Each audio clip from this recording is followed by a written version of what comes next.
eu tive impacto. Eu consegui dar alguma coisa que foi além do que é o foco do meu trabalho. O Gmail, por exemplo, nasceu precisamente de um projeto de 20% de um colaborador que trabalhou numa plataforma de e-mail que hoje é um Gmail aberto à comunidade. A inovação tem uma vertente tecnológica, mas ela tem uma vertente humana e tem uma vertente processual, não é só tecnologia, né? Até costumo dizer, de uma brincadeira, que se estiveres a inovar, mas não estiveres a medir, na realidade estás a experimentar, estás a fazer umas coisas.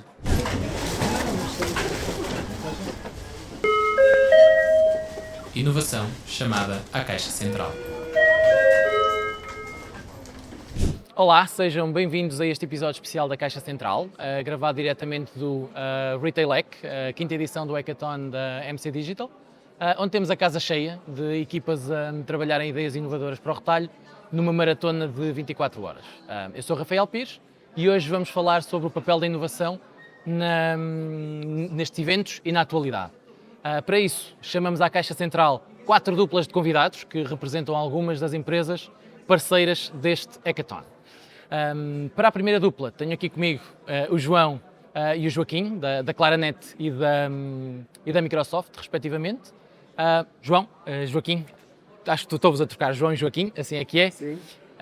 Para começar, pedia-vos se podiam apresentar um bocadinho mais do que o vosso cargo, porque nem sempre o cargo define bem aquilo que nós fazemos e as nossas responsabilidades, e também, se possível, o foco das vossas empresas neste momento. Antes de mais, obrigado pelo convite para participar neste podcast. Falar de inovação é sempre uma energia bastante positiva em qualquer evento onde estamos.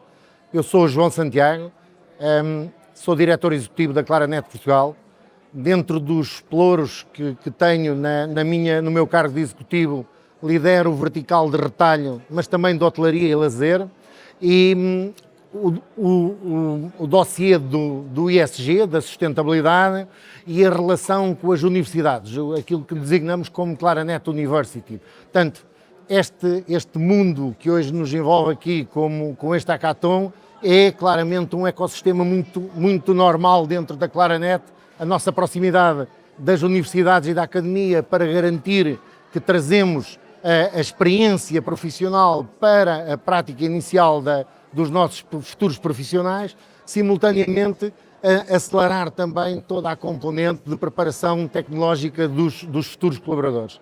A nossa empresa é focada, o seu core é serviços geridos de última geração, portanto aquilo que nós estamos orientados e focados é ajudar os clientes no seu processo de transformação digital, garantindo que não retiramos os medos daquilo que são ainda hoje barreiras à inovação e acompanhando todo o processo de digitalização até àquele que é o serviço mais completo, que é um serviço gerido e autónomo, feito por um terceiro, permitindo desta forma que o cliente se foque naquilo que é o seu core de negócio. Ok, portanto aqui muitas pontes ligadas à inovação e ao tema 2. Joaquim. Boa tarde, obrigado pelo convite também, é um prazer estar aqui, é um prazer sentir esta energia. Já participei em vários hackathons em diferentes áreas, maioritariamente no retalho ao longo da carreira. O meu nome é Joaquim Carvalho, eu estou na Microsoft como Account Executive, tenho a responsabilidade sobre o mercado essencialmente de retalho também, tenho algumas outras contas, mas a experiência do ponto de vista de carreira tem sido maioritariamente no retalho, quer em Portugal, quer em Espanha, portanto, já geri outras contas lá fora também. O foco na Microsoft é efetivamente potenciar as empresas e as pessoas dentro das empresas a maximizar o seu potencial, okay? A conseguirem utilizar as ferramentas e as tecnologias para conseguir efetivamente, seja inovar, otimizar processos, mas executar, essencialmente. E tenho prazer efetivamente em participar nesses eventos e sentir que pessoas têm ideias às vezes muito futurísticas, não concretizadas, mas é bom. Às vezes até antes do tempo, mas é uma questão de dar tempo ao tempo. Sentir que efetivamente há a necessidade, ok? E depois o engenho irá encontrar uma forma de endereçar as necessidades. Portanto, já ouvi aí algumas ideias bastante interessantes. É curioso também ouvir o pessoal mais novo que não conhece o que existe no mercado e algumas coisas que já existem no mercado, mas é sempre bom. Acho que esta inovação trazida aqui ou dinamizada nestes eventos é extremamente positivo. Portanto, agradeço efetivamente. Sim, eu aproveito até aí o ângulo, o facto de estarem a trabalhar ideias que já existem, estes eventos surgem também muito como uma plataforma de educação e de aprendizagem, portanto, como exercício de desenvolvimento pessoal também funciona bastante bem. Boa. Então, o tópico que calhou à vossa dupla é a inovação na prática, portanto, e é isso que vamos explorar aqui durante um bocadinho. Então, queria perceber como é que nas vossas empresas nós implementamos inovação, porque inovação é uma definição muito lata e não chega a chegarmos a uma reunião geral e dizer nós agora temos que ser inovadores, vocês vão lá para os vossos postos de trabalho e inovem. Como é que vocês fazem isso nas vossas empresas? Como é que conseguimos tirar do papel e dos PowerPoints o chavão inovação e efetivamente executamos? Falar em inovação numa empresa da IT significa falar de ADN. O nosso ADN é um ADN natural de inovação. O que nós temos que fazer todos os dias é monitorizar o que hoje temos de novo para trabalhar do ponto de vista de inovação, porque o ecossistema onde nos inserimos, o ecossistema profissional, é um ecossistema absolutamente dinâmico. Nós temos várias práticas dentro da Claranet para incentivar uma cultura de inovação. Primeiro, ela é uma cultura top-down, portanto é uma prática que começa na gestão de topo e que se propaga por toda a organização. Isto faz com que haja um compromisso geral de toda a equipa naquilo que é a realização e a concretização de boas práticas e de melhoria contínua, quer nos serviços que prestamos aos clientes, quer nos serviços que inovamos internamente para melhorar a nossa exposição ao mercado. Eu diria que gostaria de destacar dois dos tópicos que eu considero mais importantes na prática de inovação interna.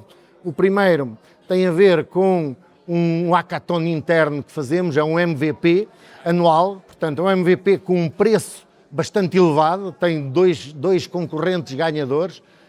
É um MVP todo feito dentro da comunidade, com equipas multidisciplinares, combinado da comunidade interna da Claranet, equipas multidisciplinares, onde nós combinamos com os nossos colegas quem são as melhores competências para entregar um projeto, que culmina com o MVP, obrigatoriamente, portanto apresentamos a um júri a melhor prática que pensamos implementar em termos de serviço e automaticamente, se formos classificados com boa prática para implementar, recebemos um prémio e o prémio é o desenvolvimento. Portanto, temos um prémio de 50 mil euros para implementar e levar à frente aquilo que é a implementação do MVP. Não se foca só na otimização e na melhoria interna, foca-se também no cliente. Portanto, práticas que permitam escalar para cliente, mas simultaneamente que permitam otimizar aquilo que fazemos no dia a dia, quer ao nível das operações, marketing, serviços administrativos, suporte ao cliente. O segundo momento e o segundo evento que eu gostaria de destacar somos sponsors do Prémio Nacional de Inovação. O Prémio Nacional de Inovação que vamos contar no próximo ano com a MC Digital e a Sona AMC como sponsor também, o que nos deixa muito satisfeitos.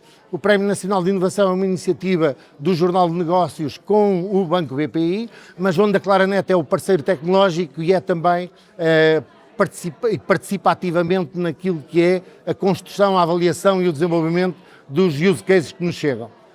Este evento que estamos aqui a assistir certamente vai também gerar ideias que podem vir a ser classificadas como ideias para serem avaliadas no âmbito da inovação. Portanto, eu acho que estas duas bandeiras marcam uma cultura de inovação interna e uma exposição externa em termos daquilo que é a comunidade de clientes onde nos inserimos e de stakeholders também, porque não basta só a comunidade de clientes, temos a comunidade de parceiros e de fabricantes. Passando para mim. Na Microsoft, um pouco diferente, nós temos a inovação no core, né, na gestão, no desenvolvimento da plataforma, portanto há equipas dedicadas a isso, mas tomando um impacto mais para o empowerment ou capacitação das equipas locais. Eu estou na Microsoft há relativamente pouco tempo, há um ano, e há um foco grande em há uma expressão que se utiliza que é impactful, ter impacto, okay? E procura-se que seja sempre algo a potenciar o valor para também outra expressão que é o One Microsoft, para a equipa como um todo. E então procura-se que as pessoas ou encontrem mecanismos ou processos evoluídos ou modificados de alguma forma para melhorar a operação, para sermos capazes de endereçar as necessidades dos clientes de uma forma ou mais ótima, mais rápida, de uma forma mais simplificada. Então, este foco é extremamente interessante, okay? Porque efetivamente faz parte da nossa avaliação, conseguir demonstrar que no último trimestre, não é semestralmente, no último semestre eu tive impacto. Eu consegui dar alguma coisa que foi além do que é o foco do meu trabalho. E isso é super interessante, não é apenas eu do ponto de vista tecnológico, ou eu estou na área de vendas, não foi eu vender mais ou atingir a minha cota, não. Como é que eu consegui expandir, melhorar, levar a empresa a fazer algo melhor? Neste conceito One Amazon, de One Microsoft. Eu tinha isto na Amazon, eu há uns anos atrás tinha isto na Amazon, e acho que a Microsoft faz isto de uma forma interessante, espera-se isto do colaborador. E esse push, esse drive na cultura, esse drive no ADN, leva a que efetivamente as pessoas queiram, porque faz parte da expectativa de ti, okay? Que tu alcances mais, que não estejas apenas a operar dentro da tua área. E para isto, por exemplo, nós depois muitas vezes em áreas diferentes, acabamos por utilizar ferramentas próprias, não é apenas a comunicação. Agora está muito na moda falar de Copilot. É muito frequente levar alguém de recursos humanos, alguém financeiro nosso, a explicar como é que usa a nossa ferramenta como o primeiro cliente da tecnologia para fazer as coisas melhor. Então é super interessante ouvir as histórias, não apenas de clientes, okay, mas ouvir as histórias de utilização interna, que muitas vezes leva a que os clientes pensem um pouco outside the box e dizem assim, se alguém daquela dimensão conseguiu inovar, fazer as coisas de uma forma diferente, eu antes fazia a aprovação de um orçamento desta forma, agora não tenho que fazer isto, consigo reunir os dados e perguntar.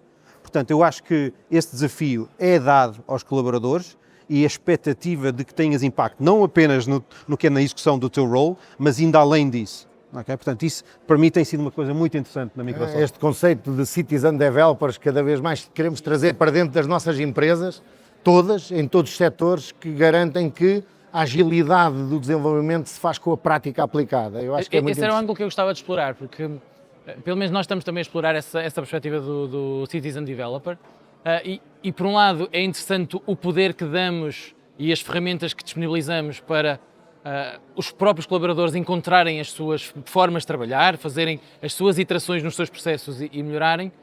Por outro lado, descentralizamos e perdemos um bocadinho de controle, que em organizações maiores pode ser difícil. Como é que vocês equilibram um bocadinho essa dicotomia de eu dou espaço e as pessoas podem trabalhar como querem, mas ao mesmo tempo eu quero ter algum governo sobre as ferramentas que usam, como é que usam, porque há boas e más formas de se utilizar, há ferramentas de inteligência artificial mais seguras do que outras, aqui especificando em particular a inteligência artificial, mas como é que gerem este equilíbrio de dar espaço aos colaboradores, mas ao mesmo tempo também queremos saber como é que fazem e fazer algum governo?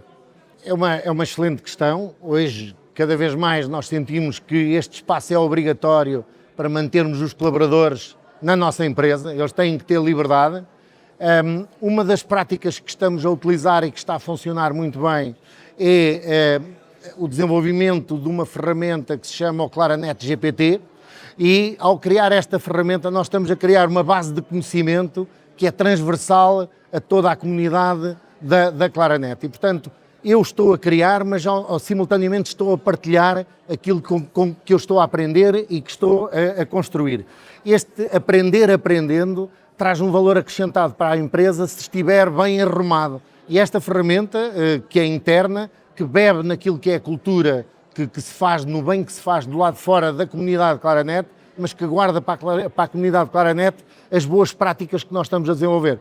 Os benefícios são aplicados em diversos setores. A área das operações tem uma evolução enorme, a nossa área de pensamento e de estratégia também bebe aqui muita capacidade de ver o que se faz de boas práticas e aplicar as boas práticas com conhecimento interno e depois as áreas mais transversais, as facilities, as áreas administrativas e financeiras, tudo o que é marketing, todas estas áreas bebem neste processo. Mas não queria deixar de dar uma nota também naquilo que é o mundo do retalho e, portanto, trazendo e não querendo deixar de fazer este ponto, quando nós falamos de retalho, falamos de conveniência. E quando falamos de conveniência, falamos de experiência de cliente. Falamos de experiência de cliente, somos nós os maiores utilizadores desta experiência. E, portanto, acho que a capacidade de trazer a nossa experiência pessoal para aquilo que são as práticas que queremos desenvolver é um valor acrescentado incalculável que vai fazer com que os nossos stakeholders adaptem os seus processos de negócio e os seus procedimentos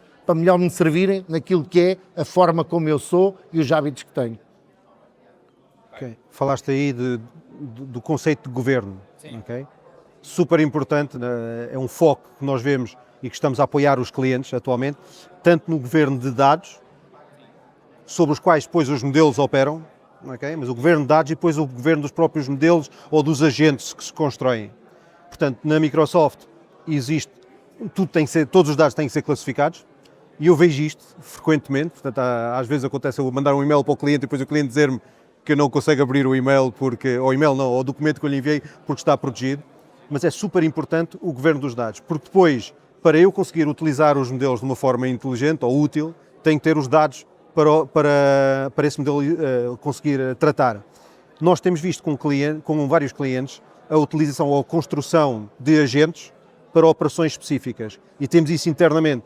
Portanto, há algumas áreas onde há algum streamline de recursos, alguma poupança de recursos, okay? Levando decisões, ainda que há 5 anos atrás era impensável que não fosse uma pessoa a operar, okay?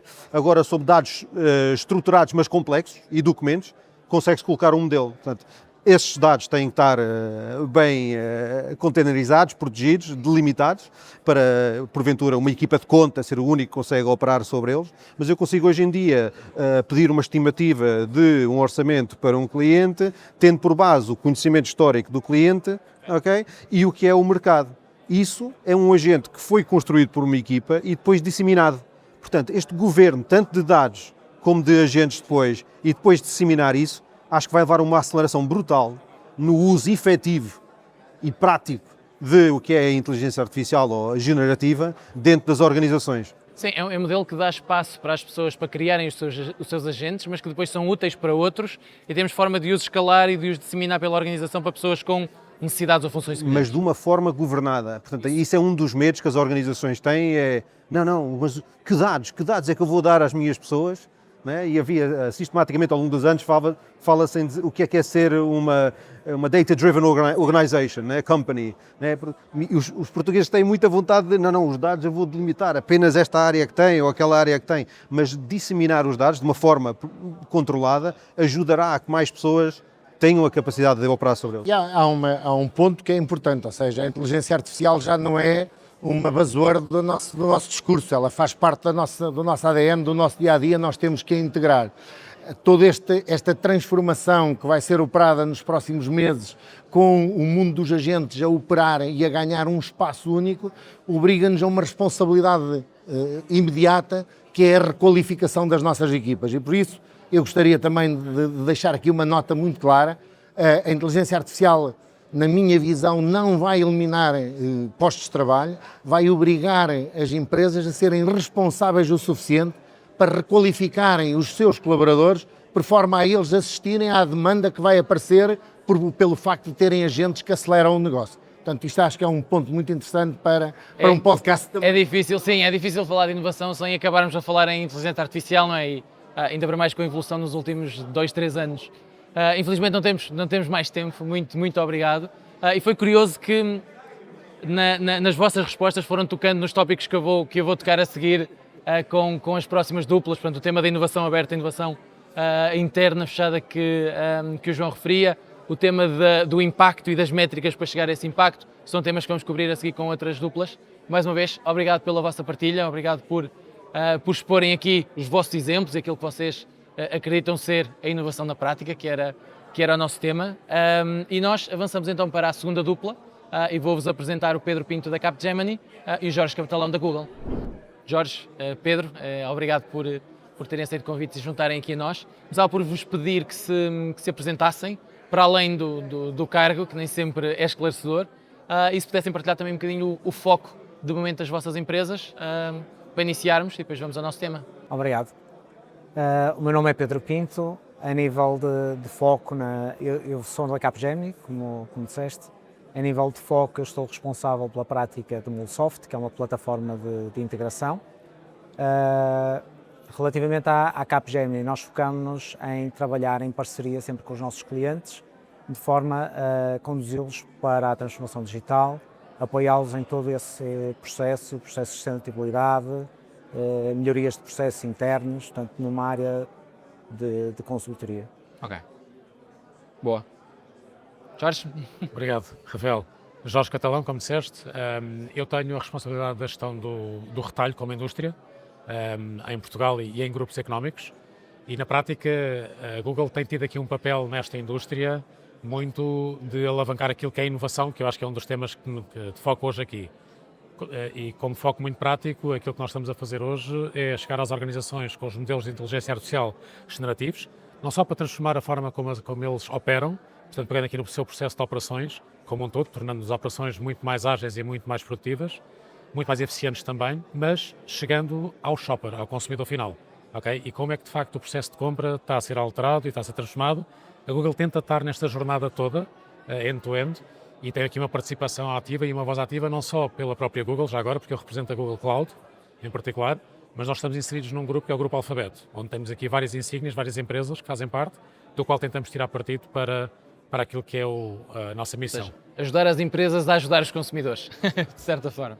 Boa, obrigado. Apresentações feitas. O tema que temos aqui para a nossa dupla é aqui a dicotomia ou as sinergias entre inovação interna e inovação aberta, ou inovação fechada e inovação aberta. Há vários temas, mas acho que nos entendemos. Nós estamos hoje aqui num evento que mistura muitas empresas com um tópico comum, equipas feitas com elementos de empresas diferentes, portanto aqui um bom exemplo de inovação aberta e trabalho em conjunto, mas haverá também muitos outros de inovação interna. Nas vossas empresas, como é que olham para estes dois caminhos? Há uma preferência, há uma melhor que a outra? Vivem as duas em conjunto com propósitos diferentes? Pedro, não sei se queres começar. Posso começar. Eu não diria que eu vejo que há uma que seja muito melhor que a outra, não é? Tudo depende daquilo em que nos estamos a apoiar, naquilo que é o nosso objetivo. A inovação interna vai-nos ter mais custos internos, vamos ter que despender os nossos colaboradores, os nossos esforços para alimentar. Com a externa vamos ter mais ideias, mais brainstorming, mais possibilidade de introduzir coisas que não são o foco, o nosso core business, claro. E que nos vão potenciar o nosso negócio, digamos assim, mas não há uma melhor que a outra. Aqui temos que analisar sempre o que é que nós pretendemos e usualmente, ou muitas vezes, em coisas que não são o foco do nosso negócio, que não é o trabalhar o nosso processo, o nosso produto. Eu diria, e isto é simplesmente a minha opinião, que trabalhar com a inovação aberta, arranjar startups, arranjar eventos como este, arranjar parcerias de consultoras que tenham experiência na área e que nos podem ajudar a adaptar os nossos processos de negócio de forma a tirarmos o maior proveito e a alavancarmos ao máximo o nosso negócio é muito vantajoso. Ajuda a abrir horizontes e a ver perspectivas e ângulos que nós por dentro nem sempre conseguimos, não é? E a termos uma capacidade maior, não é? Acabamos por ter mais cabeças, mais mãos envolvidas num objetivo comum, não é? Porque todos na parceria... até o poder de processamento, não é? Exatamente, na parceria todos vamos acabar por ganhar, ou assim esperamos. Ok, boa. Jorge, como é que lês aqui estas abordagens? Eu diria que a Google tem aqui uma corresponsabilidade nestes temas da inovação. Okay? Eu acho que isso é do foro comum, não só pela inovação que a Google traz para a comunidade, do ponto de vista de inovação, nos produtos que desenvolve, e agora muito próximo dos temas da inteligência artificial, mas eu gostaria, se calhar, e pegando aqui na pergunta que fizeste relativamente ao tema da inovação aberta e inovação fechada, nós, na Google em particular, eu tenho que abstrair-me da Google Cloud em particular e ir aqui para o Grupo Alfabeto, porque eu acho que é aqui que está, de facto, o centro da inovação. Se nós pensarmos naquilo que foram os grandes produtos que a Google desenvolveu, trouxe para o mercado, como o caso do Waymo, o carro autómato, ou a Calico, o desenvolvimento daquilo que é o futuro, a longevidade de uma vida com qualidade, etc., etc., que são temas que saem destas áreas, são matérias, se quiserem, muito mais sociais e muito mais ligadas às ciências, por exemplo, a inovação tem que vir naturalmente de fora, não pode vir de uma inovação fechada, tem que ser uma inovação aberta. E a Google faz isto ao ponto de nós considerarmos muitas vezes que esta é a dicotomia, que é, sendo nós uma empresa high performance, como a Sonai também é uma empresa high performance, como é que ela consegue conviver com o tema da inovação? E, portanto, nós muitas vezes tentamos garantir que a inovação vem de dentro, portanto, daí eu concordar com o Pedro em que depende da situação. Muitas vezes a inovação vem de dentro porque nós conhecemos aquilo que são os requisitos do mercado, mas claramente para nós criarmos um produto, desde a ideação até à sua concepção, nós temos que trazer um ecossistema de fora, nomeadamente parceiros e de concorrentes e da comunidade em si, para criar precisamente este elan fora da caixa, o qual nós conseguimos depois desenvolver. E aqui o Grupo Alphabet é muito responsável por ter, em primeiro lugar, no seu ADN o tema da inovação, para tudo o que são soluções e produtos, mas depois tem uma área dedicada, que é o caso da Google X Development, que está dedicada única e exclusivamente ao tema da inovação, okay? Onde o tema High Performance aqui não se coloca, a ideação é prime naquilo que eles fazem e, portanto, os grandes projetos de inovação vêm destas áreas. Okay? Ok. Curioso. Eu, quando penso na Google, penso que, e muitas vezes, tendo a Google muitas das vezes uma posição de pioneiro em algumas áreas, a primeira coisa que me vem à cabeça é que tenta fazer o mais em segredo possível, porque querem ser os primeiros e querem ter essa vantagem competitiva, mas depois temos exemplos como os papers do Transformers, não é? Que dá, de certa forma, quase o ouro ao bandido, e aí estamos a falar já de uma inovação aberta, de construir em público e partilhar a descoberta. Portanto, há aí também, às vezes, se calhar, um conflito de o que é que abrimos, o que é que mantemos para nós, e é muito curioso olhar para a Google e ver essas duas realidades. Certo. Deixa-me dizer-te, para já, responder-te que isso responde à tua pergunta de como é que é a Google como ADN. Porque em tudo nós fizemos isto, nós desenvolvemos internamente, e o nosso ciclo de desenvolvimento vai depender do produto, mas há um tema aqui curioso e que eu acho que é interessante partilhar. Quando nós dizemos que a Google de facto tem um ADN para a área de inovação, nós vamos mais longe, nós levamos isto ao colaborador, à pessoa. A Google dá 20% do tempo do colaborador, a cada colaborador, 20%, para que cada pessoa possa trabalhar num projeto próprio para benefício da empresa.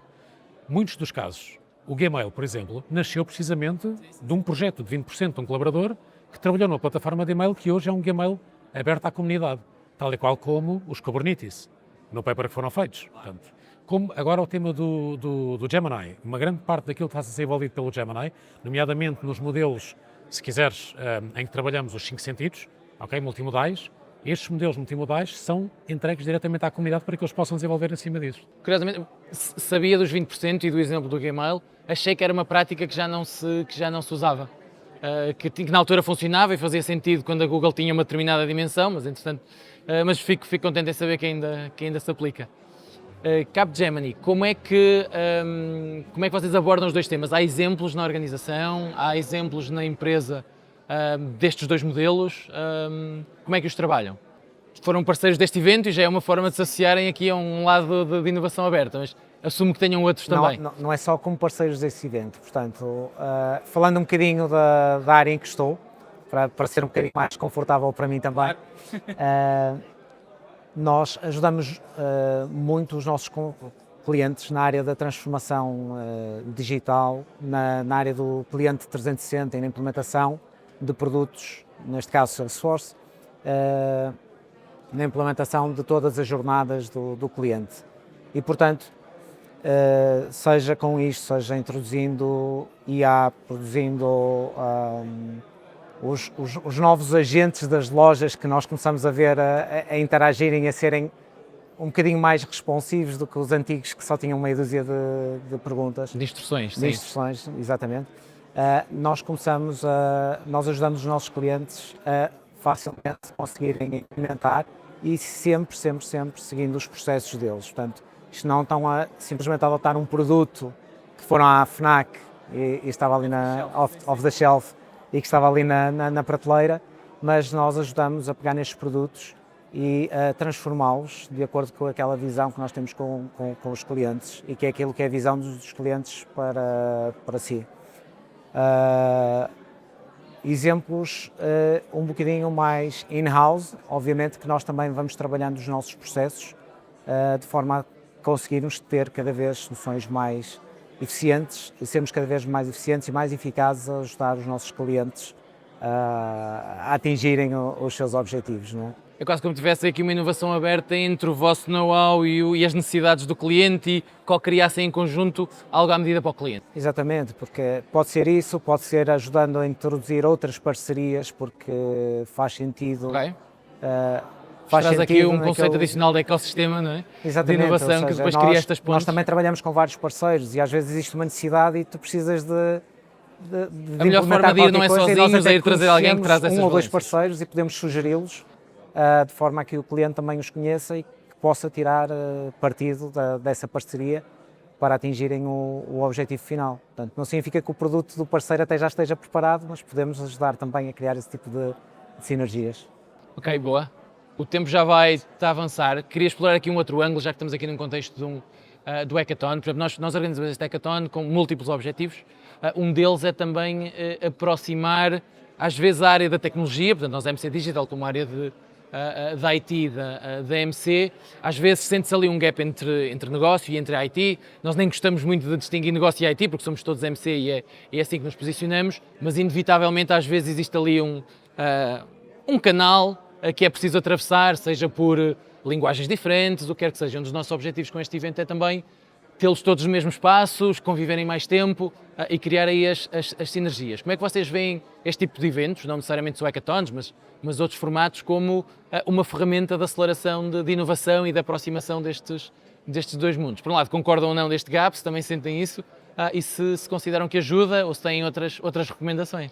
Bom, primeiro, eu concordo integralmente com este tipo de eventos. Começar por fazer este statement, ok? Porque eu acho que, em primeiro lugar, vocês não só estão a trazer pessoas da MC para este evento, como tem uma porcentagem grande de pessoas da comunidade que querem participar e isto demonstra que vocês têm uma Faz parte dos inovação outros aberta. objetivos que eu mencionava. Exatamente, dos outros. Isto é uma oportunidade extraordinária para nós, como Google, para ponto número 1, nós trabalharmos com estes dois ecossistemas de pessoas que aqui estão. Por um lado, plataforma, desafiarmos as pessoas a pensar completamente fora da caixa, e nós temos aqui alguns grupos de trabalho com o qual nós estamos a desafiá-los a repensar não só nas ferramentas, mas imagina um processo que está a pensar neste momento do ponto de vista tecnológico, e nós estamos a querer que aquelas pessoas não pensem só no impacto tecnológico, estamos a tentar trazer o impacto que aquilo tem pós-negócio, para o utilizador final. A utilização do Gemini, a utilização das nossas plataformas com a criação de, por exemplo, de podcasts, como nós sabemos, Notebook LM, que está a ser aqui utilizado em alguns destes casos, que estão a ir para além daquilo que é a tecnologia. Por outro lado, estamos a desafiar as equipas de business também a perceber que impacto é que isto pode ter no negócio. Muitos dos temas que nós estamos aqui a encontrar do lado de business são soluções que já existem, que estão siloed, então são silos aqui dentro, mas eles estão a ver isto como uma solução para o shopper final. E como é que isto pode transformar o processo de compra também. Julgo que este é o evento onde nós conseguimos, de facto, transformar este silo que existe, as barreiras que existem entre o business e o tech, para que daqui saiam eventualmente soluções que podem ser Completamente integradas. completamente integradas. Sim, sim. Boa. Pedro?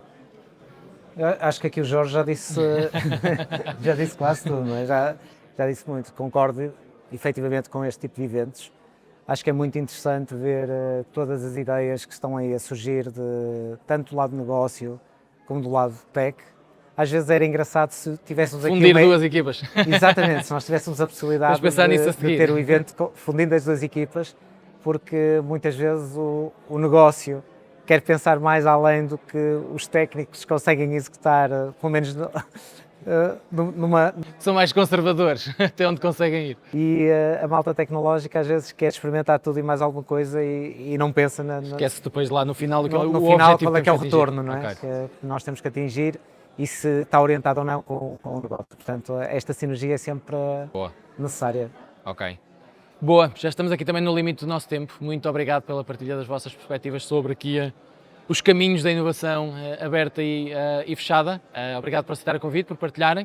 Vamos ter que avançar para a próxima dupla, portanto, já a seguir vamos ter a nossa terceira dupla e vamos ter connosco o Filipe Silva da Growin e também o Paulo Félix da F-Câmara.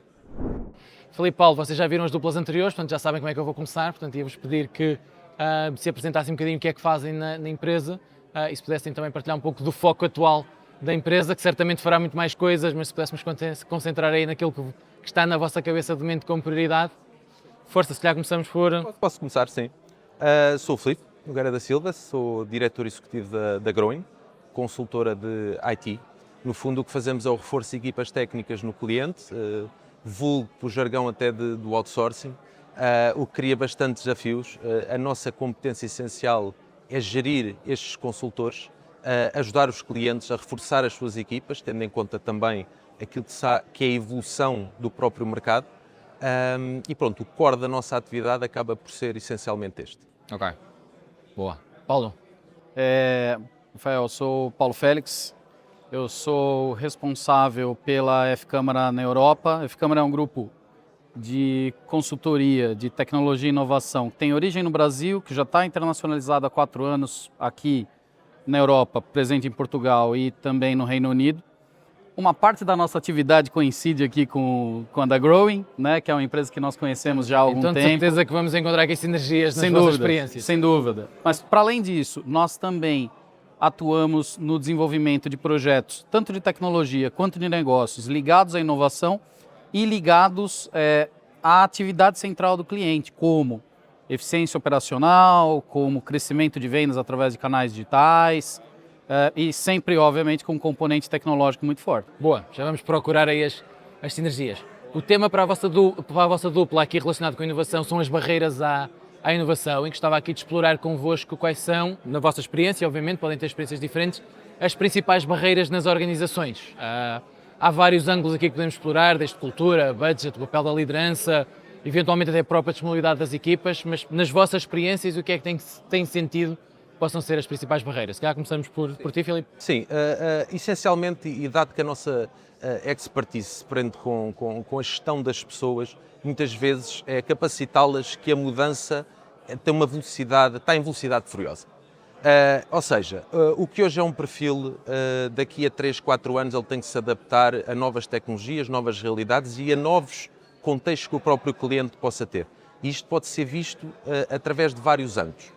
Desde o pedido de profissionais que estejam com tecnologias em que as releases tenham sido feitas há muito pouco tempo e, como tal, a formação tem que ser logo, tem que ser mais imediata, às vezes até no decurso do próprio projeto, a pessoa entra por ter um core tecnológico, mas tem que se desenvolver noutros, que é uma exigência do próprio projeto, e tentar que a adaptação, obviamente, das pessoas, motivá-las a perceber que o caminho é aquele, é muito interessante. Depois, como somos uma consultora que trabalha com vários clientes de vários ramos de atividade, muitas vezes eles são diversificados por si. Cada empresa tem a sua impressão digital e, como tal, um profissional que hoje me estava a ajudar num determinado projeto tem que ir para outro e mudam ali alguns aspectos. Conseguir gerir esta motivação e esta dinâmica do ponto de vista das pessoas é o maior desafio e, no fundo, eu não queria chamar-lhe barreira, mas é o maior desafio que tem. Há algumas exigências e perfis muito específicos, não é? Que tenham esta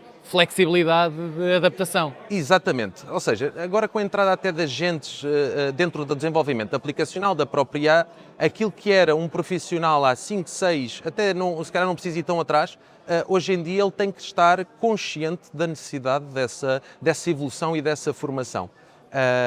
E os profissionais têm mudado. Eu, há cerca de 10 anos, a Growing tem tido até casos muito curiosos de pessoas que estão desde o dia praticamente na empresa a evoluir tecnologicamente, e aquilo que faziam há 10 anos atualmente tem evoluído para outra tendência, digamos assim. Ok, boa. Paulo, do vosso lado. Olha, eu concordo absolutamente com aquilo que o Filipe colocou. Eu queria trazer para uma outra perspectiva, que é a seguinte. Rafael, sempre que o movimento começa de baixo numa organização, ele é muito mais um motim do que qualquer outra coisa, né? Isso é um bom ângulo também, o top-down e bottom-up, sim. Cara, tem coisas que tem que ser top-down. A habilitação tem que ser top-down. Porque se não existe uma orientação de topo para direcionar as pessoas e a organização no sentido de que a inovação deve ser promovida através de comportamentos e ações, no fundo nada vai acabar, né? Nada vai acontecer. Não descola, exato. Se chegar próximo de descolar, tá bom, mas eu acho que nem sai do lugar, no fundo.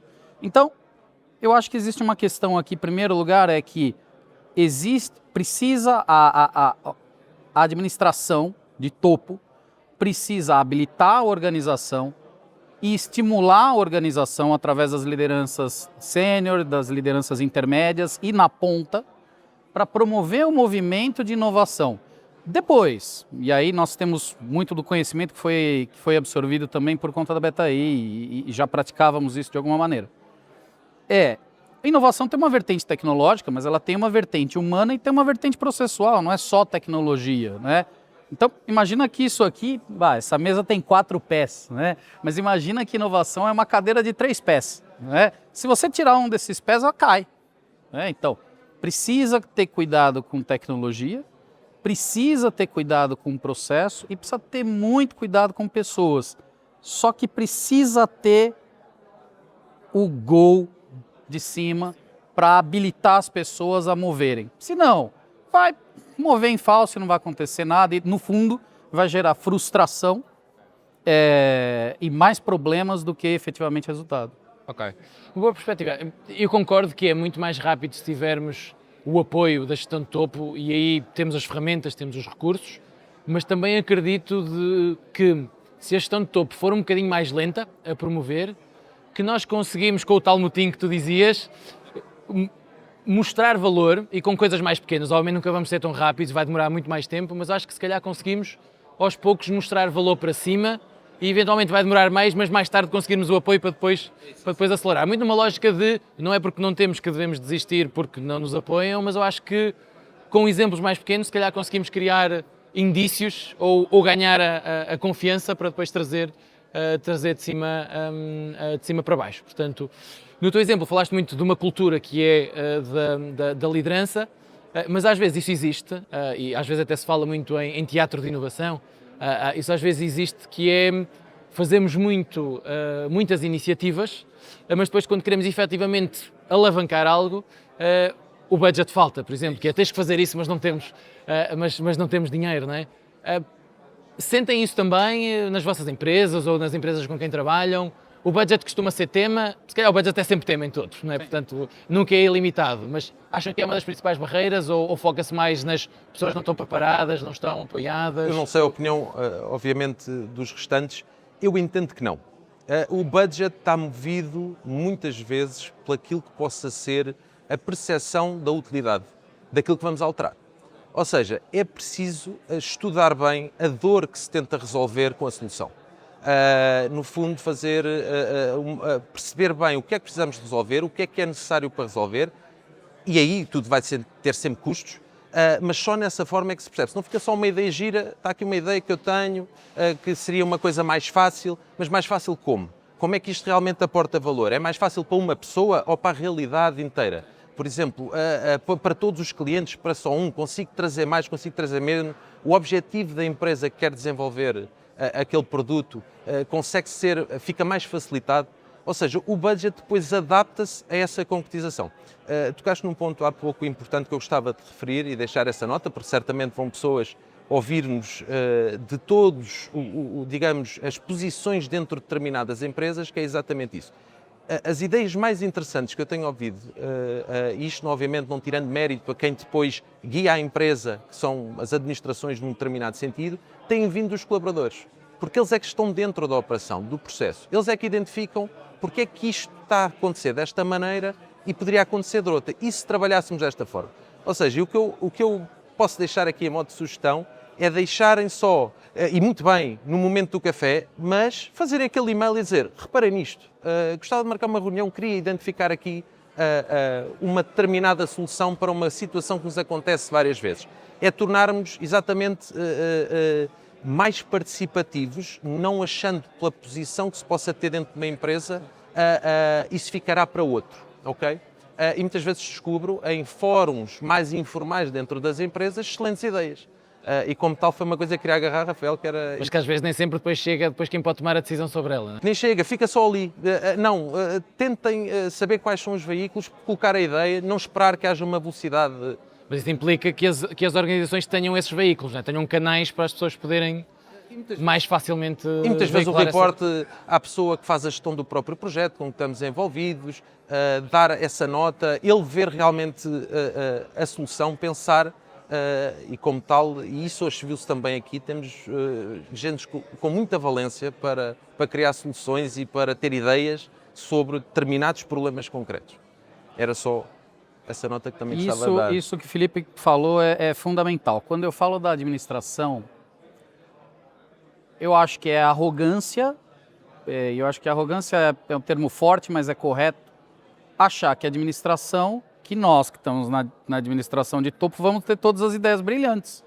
Na verdade, nós não vamos ter. Nós estamos longe da ponta, né? Mais, outros menos. Então, a administração precisa habilitar as pessoas e as pessoas têm que ter espaço para fazer, tem que ter espaço para propor, tem que ter espaço para errar. E o erro, obviamente que nós, no mundo perfeito, não erraríamos e faríamos tudo certo. Mas no mundo real, nós deveríamos cometer erros, preferencialmente não repeti-los, porque aprendemos com os erros, e esse erro e esse ciclo de aprendizado ser retroalimentado. Isso aqui é uma questão. A segunda questão do budget, que mostra a nossa experiência, Bastião. O budget sempre está limitado, né? Sempre a discussão eterna do É uma CFO certeza. com É uma todo certeza. o resto da empresa. Mas o que nós temos exercitado, Rafael, com algum sucesso em alguns clientes, num número crescente, não vamos discutir dinheiro existente. Vamos discutir dinheiro novo. Porque o dinheiro novo é novo. Ora bolas. Então, nós fizemos um projeto no México e foi exatamente isso. O cliente tinha uma situação, era uma empresa de streaming. Ela tinha uma determinada situação, queria fazer um projeto. Aí, nós olhamos aqui e falamos, olha, não dá para fazer tudo isso aqui porque isso requer esse nível de investimento. Mas se a gente encontrar essa janela de oportunidade aqui, talvez aqui nós encontremos o dinheiro para financiar o resto que precisa ser feito. E assim fizemos, num ciclo de iterações que gerou alguns pequenos projetos que despoletaram um financiamento 3 vezes maior do que nós precisaríamos para fazer o projeto inteiro. Então nós encontramos dinheiro novo junto com o cliente, que aí sim não só financiou aquele projeto, como financiou 3 vezes mais projetos. Muito mais impactantes, e não só impactaram o negócio existente, como acabaram por criar um modelo de negócio novo, né? Então, repara, isso pode começar com coisas muito táticas, né? Quando a gente fala de inovação, uma forma de organização nova, uma ferramenta melhor e por aí vai, até você chegar no ponto de ter um spin-off ou ter uma nova linha de receita, que é um negócio completamente diferente, que estava completamente fora do radar. Sim. Não, perspectiva interessante, porque nós às vezes podemos ser megalómanos nas nossas inovações, não é? E se partirmos aos bocadinhos, pode haver ali aquele fator diferenciador que se calhar até tem um custo mais relativo e que depois nos retroalimenta tudo o resto, ok? É aí que Boa. depois a gestão fazer a adaptação para fazer aquilo por passos. E aí depois cabe ter essa visão. É isso aí? Não é? Boa. Ali o aviso já nos está a dizer para nós fazermos, né? Já estamos a vermelho, não é? Já certo, não é? vermelho. Vocês estão longe, mas ajudam É o nosso papel a de destravar. dissecar destravar. este tipo de posições. O relógio já está ali a Já nos estão a vermelho. dar. Já Boa, vermelho. estamos no limite. Muito obrigado Obrigado, Rafael. pela vossa partilha. Tínhamos muito mais para explorar. Há aqui outros ângulos de barreiras que podemos explorar. Acho que vai ficar para uma próxima. Avançamos então para a nossa última dupla, mas obviamente não menos importante. Vou ter comigo o Rodolfo Pereira da Noesis e o Vítor Rodrigues da Retail Consult. Rodolfo e Vítor têm estado a acompanhar a dinâmica, portanto já sabem como é que vamos começar. Se pudessem apresentar o vosso cargo e o foco das vossas empresas no momento, se calhar começamos, Rodolfo. Rodolfo Pereira, não é? O nome também é fácil. Eu represento a Noesis, uma empresa com cerca de 30 anos. Podem depois investigar, também não quero falar muito sobre a empresa. Acima de tudo, nós focamos aqui a entrega de inovação nas empresas, somos integradores, e a minha responsabilidade é garantir, de alguma forma, que fazemos esta leitura dos nossos clientes, algum acompanhamento estratégico dos nossos clientes e ajudá-los a ter uma visão mais concertada daquilo que querem. Portanto, tenho aqui uma responsabilidade quase de agregador daquilo que são vontades e daquilo que são os pensamentos das empresas e tentar entregar essa mais-valia e vir participar também nos podcasts interessantes, não é? Boa, fica como foco para participarem mais. Boa. Vítor. Vítor Rodrigues, sou Vice-Presidente de Operações da Retail Consult, portanto, todos os serviços associados à Retail Consult são minha responsabilidade. Além disso, sou também responsável pela equipa de inovação, que é aquilo que nos traz aqui hoje. A Retail Consult foi criada há cerca de 15 anos, trabalha na área de retalho e implementa soluções Oracle, tanto Fusion como Oracle Retail. O nosso principal objetivo ou missão, quando criamos a empresa, foi trazer uma nova experiência para os nossos clientes e para os nossos colaboradores. Neste momento somos cerca de 450 pessoas. Temos um modelo de entrega global e, portanto, servimos clientes nos Estados Unidos, na Europa, no Brasil, na Argentina. Temos dois clientes, aliás, na China, e temos clientes também importantes aqui na Europa. E, portanto, é esta a nossa função. Boa, obrigado por este contexto inicial. Nós até agora já falámos de inovação da prática, abordagens de inovação aberta e inovação fechada, barreiras à inovação, mas no final isto tem que nos levar a algum lado, não é? E eu trago aqui o tema das métricas na inovação, como é que medimos isto tudo, como é que medimos o impacto. Portanto, aqui o tema que eu gostava de explorar convosco é como é que se mede o sucesso de uma iniciativa de inovação, que métricas é que faz sentido, que métricas é que são um bocadinho mais métricas de vaidade, que ficam bem nas apresentações, mas que depois, se formos a ver no final, não acrescentam muito. É isso que queria explorar convosco e começava por perceber nas vossas empresas como é que olham para este ângulo da medição de impacto deste tipo de iniciativas. Rodolfo, começamos por ti.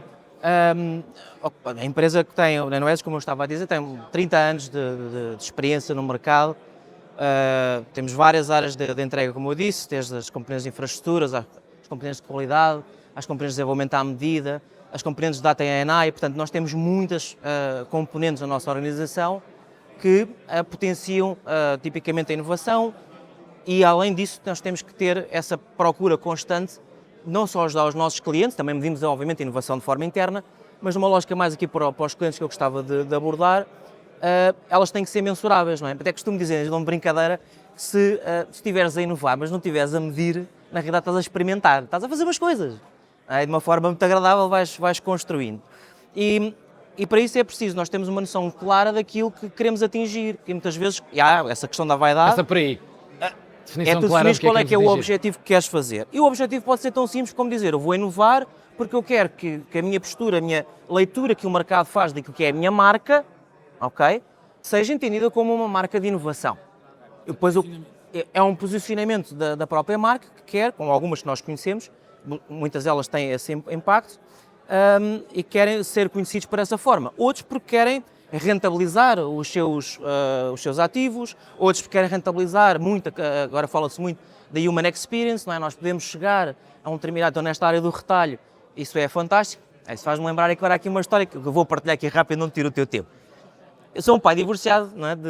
Com 2 crianças e também tenho que fazer o jantar. É um bocado isso, não é?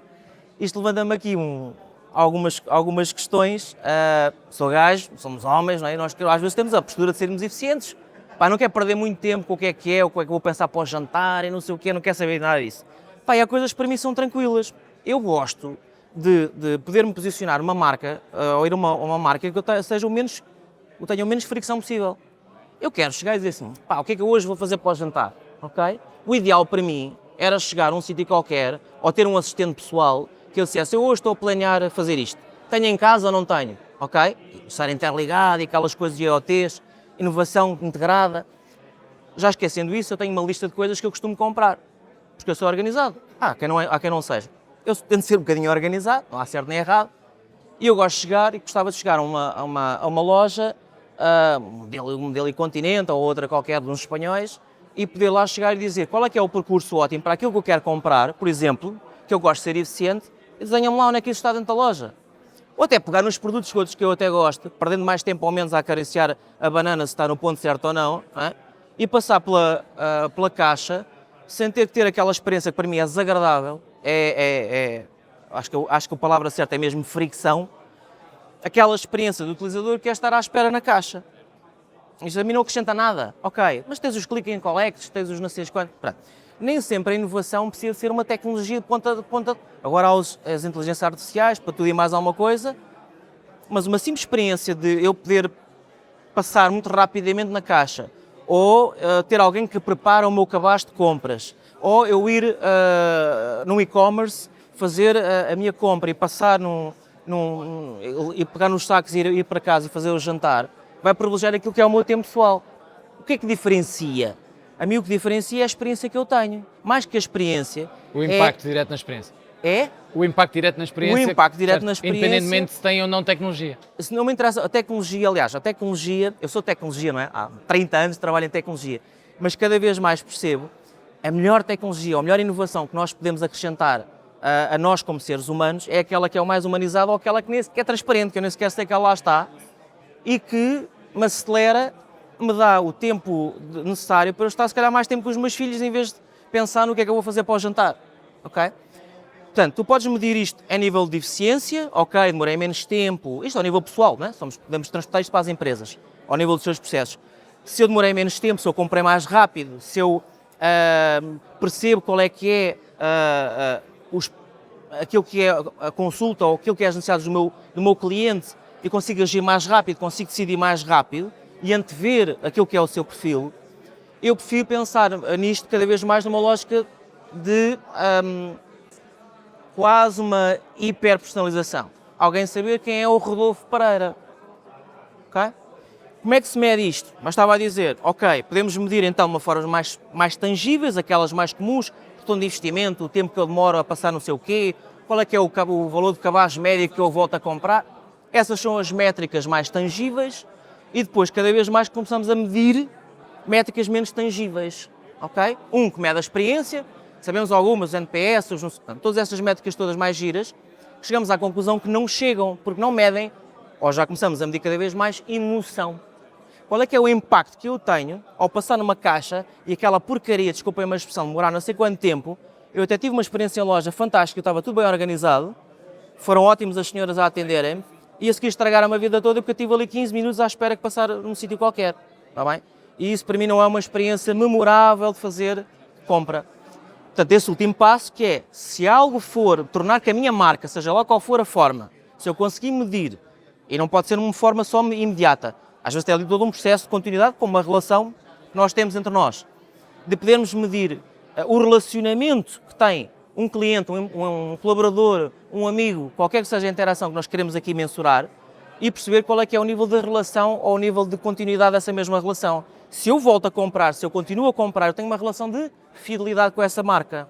E é isso que me importa explorar, porque o Rodolfo se compra vulgarmente no continente, mas o gajo tanto faz comprar no online, eu sou esquisito, tanto comprei online como passo em colete, como vou apalpar as bananas, porque senão alguém lá em casa diz que elas estão muito verdes. Enfim, eu faço as três variantes, mas queria que todas elas fossem o menos impactantes possível, porque eu privilegio a eficiência e privilegio o meu tempo pessoal. Portanto, é preciso medir todas estas variantes, e esse é que é o grande desafio, que é medir o quê? E medir com objetivo, porque muitas das vezes eu tenho os meus clientes que pedem a nossa ajuda e quase que um Hail Mary de eu espero não falhar.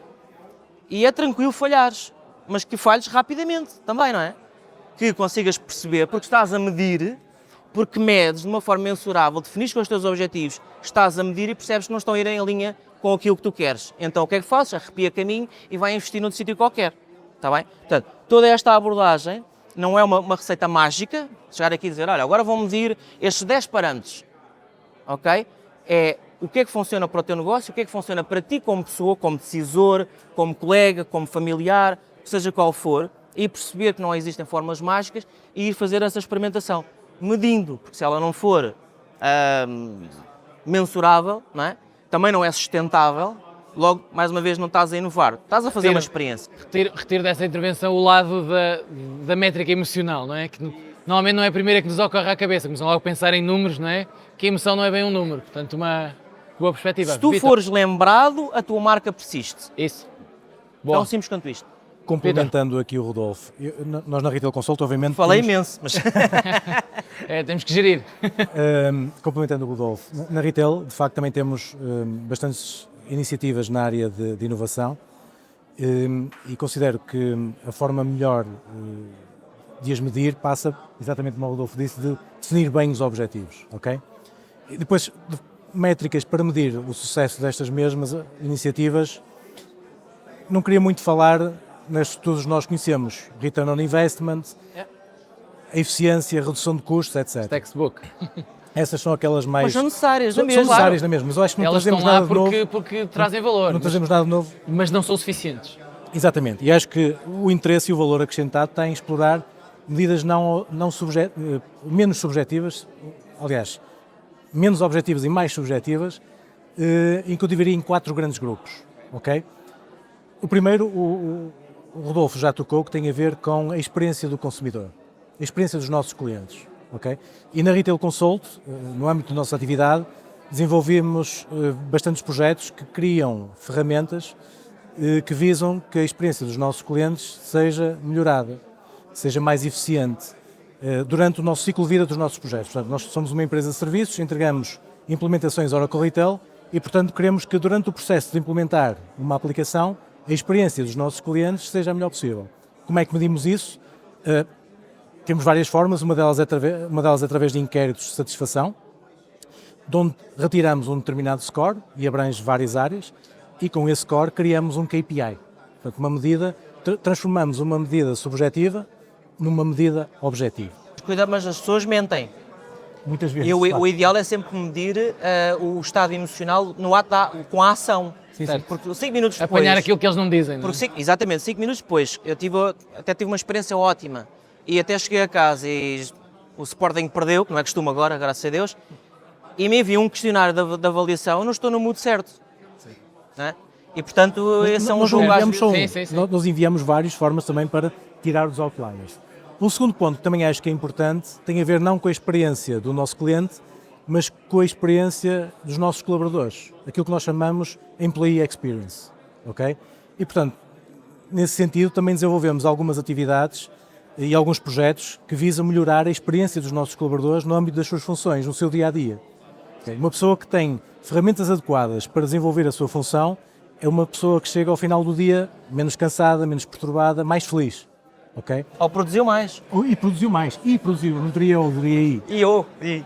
E também medimos o nível de satisfação dos nossos colaboradores. Ok. Mais uma vez, transformamos em métricas e em KPIs. Mas fazem uma correlação entre o índice de satisfação dos colaboradores e as métricas de inovação e o sucesso da inovação? Ou seja, aumentamos a probabilidade dos projetos correrem bem se esse índice de satisfação for superior? Há uma correlação? Imagino que sim. Ou há faz uma no sentido que sim? correlação e existem perguntas direcionadas para essas áreas, ok?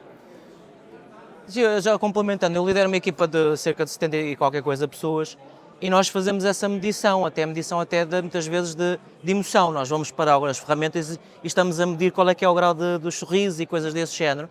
No tempo do Covid, por exemplo, isso foi algo que nós introduzimos porque era importante medir até a estabilidade mental, se assim quiseres. Mas hoje em dia os paradigmas mudam, não é? E, por exemplo, uma das coisas que nós vamos tentando inovar e tentando perceber, minha atividade, 50% dela já é feita com o apoio de um assistente de IA. Há um e-mail que eu quero enviar para a equipa, olha, ajuda-me lá aqui, quero saber se o Mercúrio está retrógrado, eu vou perguntar. Eu quero perguntar quem é o Vítor antes de vir para fazer um quebra-gelo, faço essa pergunta e contextualiza-me. Portanto, esse nível de coisas que nós trazemos de inovação para dentro das nossas organizações, não é só aquilo que aportamos de valor aos nossos clientes, é também nosso. Isso é indiferente se és um colaborador, se é em âmbito pessoal, porque já não se distingue, não se consegue distinguir isso, não é? Mas tens que continuamente estar a medir. Obviamente sim, há aquelas mais normais. O tipo foi-se embora da empresa ou não? Se não foi, não deve estar mal de todo.